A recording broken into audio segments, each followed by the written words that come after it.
Bem, vamos conversar com mais um brasileiro vivendo no exterior diante a pandemia de coronavírus. O Marcelo Machado Izar vive na Itália, mais precisamente em Bérgamo, região da Lombardia, uma das regiões, se não a mais atingida pelo coronavírus na Itália.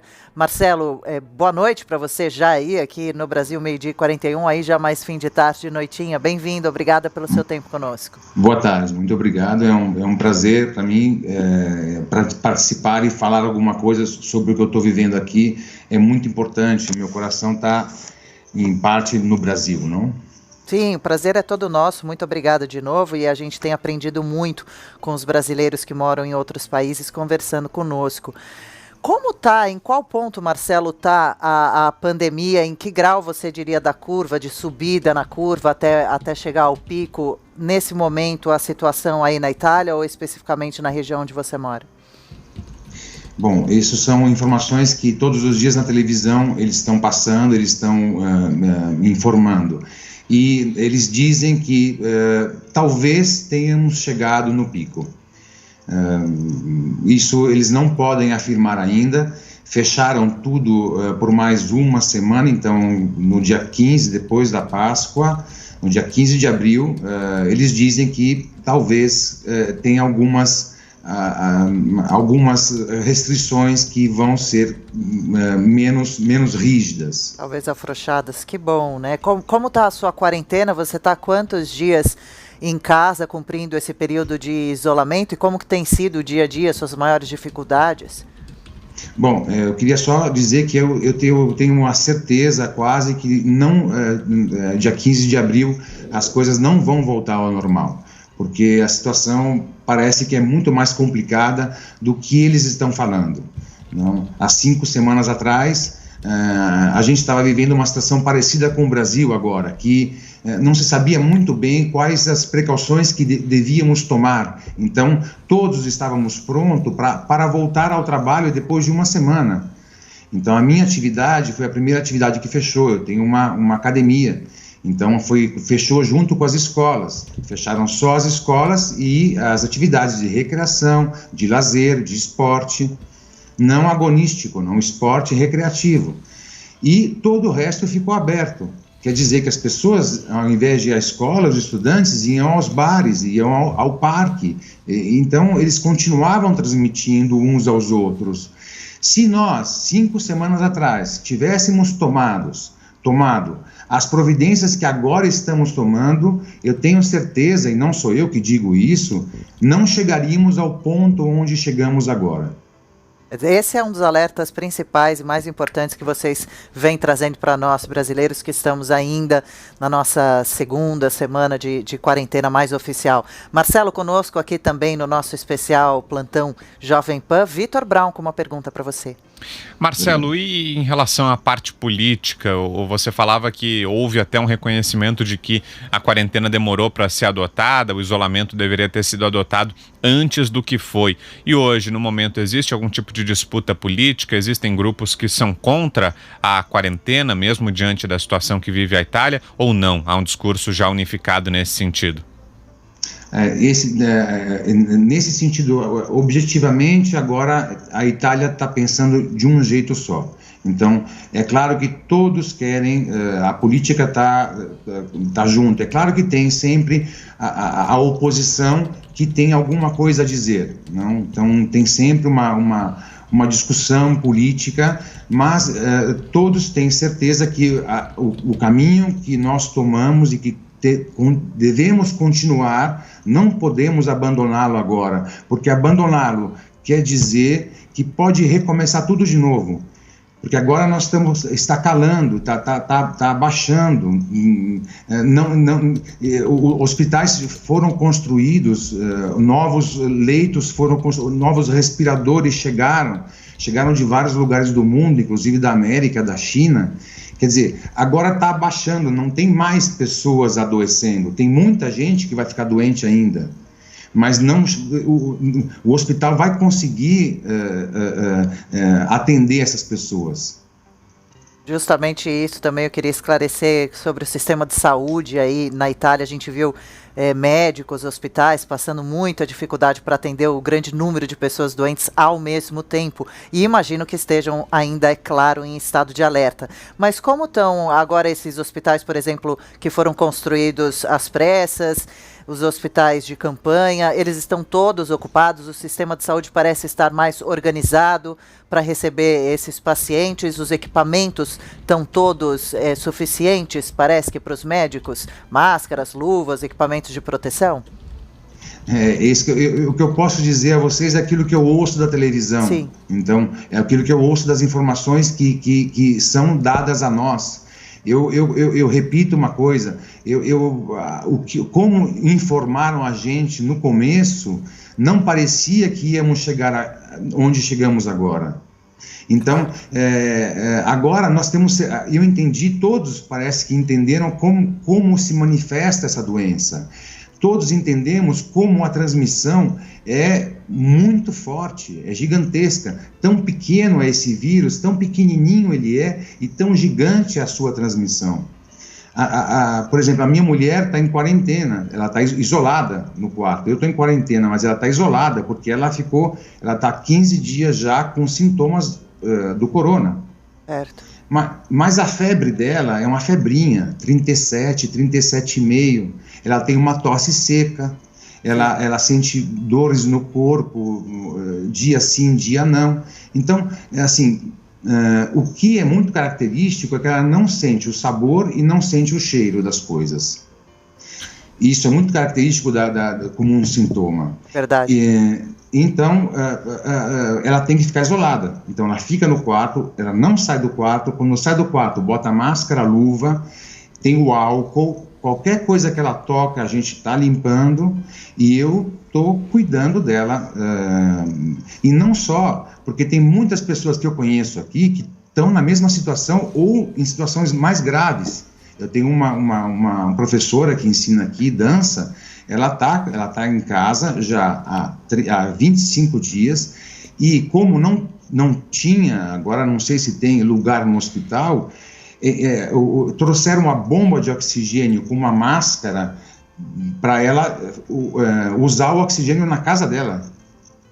Se agravasse a situação dela, ela tem um leitor se chama saturímetro, que coloca no dedo, que vê o oxigênio no sangue.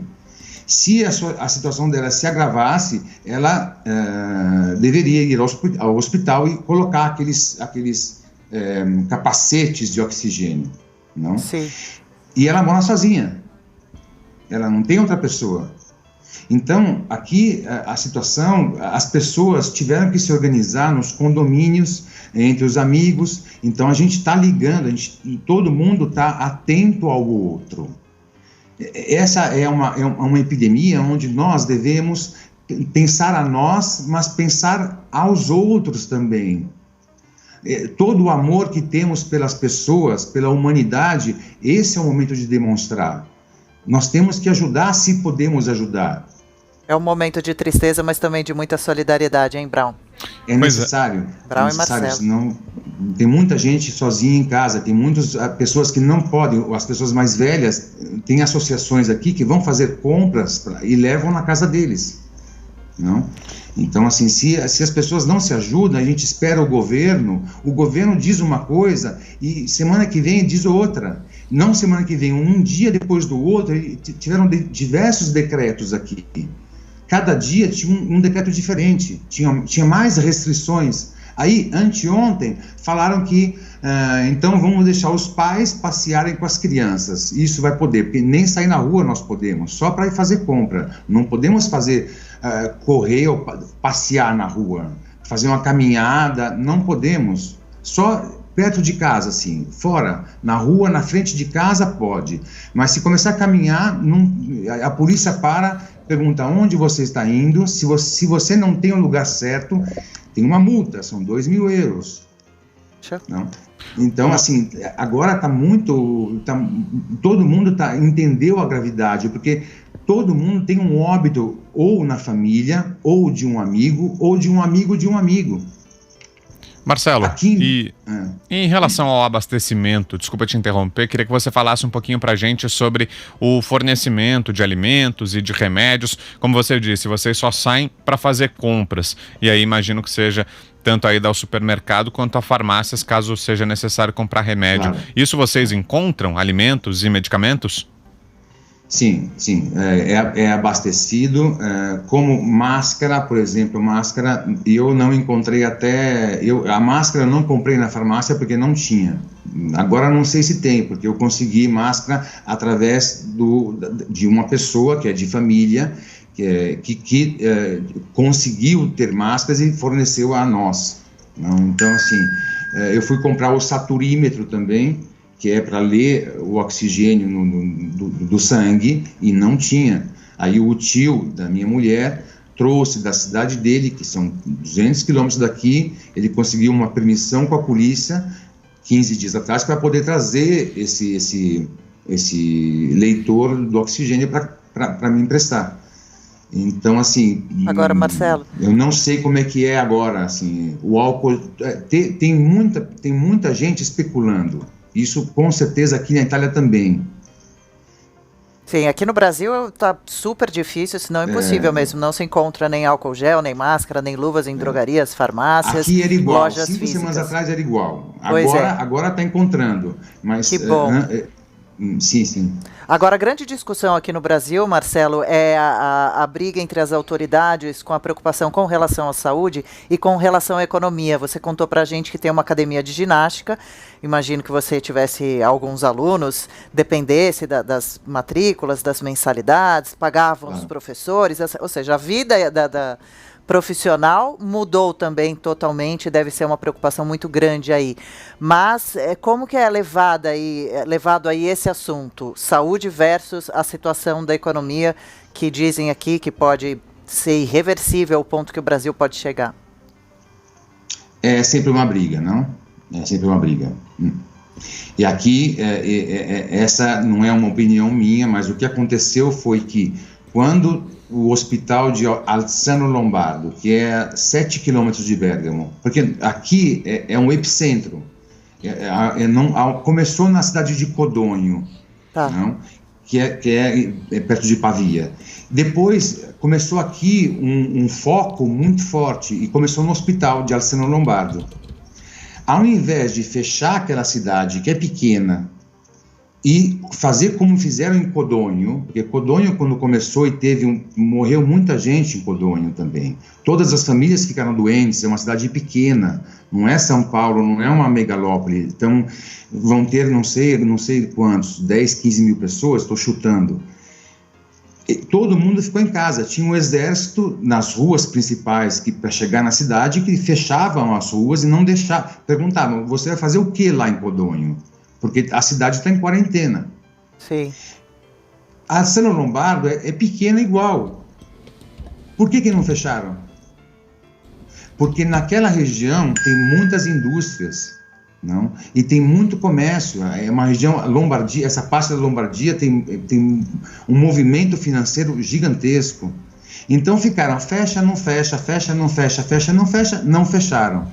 Então teve a partida de futebol do Atalanta. Então todos os bergamascos foram na partida de futebol, teve concerto, as pessoas iam nos bares, então aí expandiu para tudo que é lugar. Eu imagino que você queira contar isso para a gente, para dizer sobre a importância, sim, de cumprir esse isolamento, isolar os pontos onde estão acontecendo mais casos de contaminação, para não deixar a situação sair fora do controle, como acabou acontecendo aí na Itália, e os números, as imagens, as mortes, a quantidade de doentes foi muito impressionante mesmo, alarmou todo o mundo. Sim, e por isso mesmo eu fico preocupado, eu fico muito preocupado com o Brasil, porque o Brasil, a situação é completamente diferente. Se não existe uma voz única do governo com a Organização Mundial da Saúde, com aquilo que é a realidade desse vírus, porque esse vírus, a transmissão dele é muito rápida, é potentíssima, todo mundo vai ficar doente. Porque eu também já tive uma febre, eu acho que eu já tive o corona. E eu não sei para quantas pessoas eu posso ter transmitido ele. Você não fez o teste, né? Os testes também ainda não são suficientes aí para todos. Não fazemos, eles não estão fazendo o teste, não são suficientes, leva muito tempo ainda para ter o resultado.